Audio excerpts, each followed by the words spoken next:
குள்ளம்பட்டி கிராமத்தில் தேர்தல் விழிப்புணர்வு விழா 100% வாக்குப்பதிவு குறித்து கிராம மக்களிடம் விழிப்புணர்வு ஏற்படுத்திய மாவட்ட ஆட்சியர் சரியு.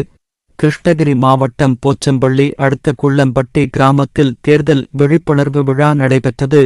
கிருஷ்ணகிரி மாவட்ட ஆட்சித்தலைவர் சரியு சிறப்பு விருந்தினராக பங்கேற்றார். விழாவில் பேசிய மாவட்ட ஆட்சியர், கிராமங்களில் அனைவரும் வருகின்ற 19ஆம் தேதி வாக்கு மையத்திற்கு சென்று வாக்களிக்க வேண்டும். கிராமங்களில் 100% ஓட்டு முக்கியமானது. வாக்களிக்க ஏதுவாக வாக்கு மையங்களில் அனைத்து வசதிகளும் செய்யப்பட்டுள்ளன. பொது மக்கள் பயமின்றி அனைவரும் வாக்களிக்க வேண்டுமென பேசினார். முன்னதாக தேர்தல் விழிப்புணர்வு குறித்து வண்ண கோலங்கள் போடப்பட்டதை பார்வையிட்டு சிறந்த கோலத்திற்கு பரிசளித்தார். பின்னர் வாகனங்களில் 100% வாக்கு குறித்து ஸ்டிக்கர் ஒட்டி வாகன பேரணியை துவக்கி வைத்தார். விழாவில் ஒயிலாட்டம், கும்மியாட்டம், பொய்க்கால் குதிரை உள்ளிட்ட நிகழ்வுகளை பொது மக்கள் கண்டு ரசித்தனர்.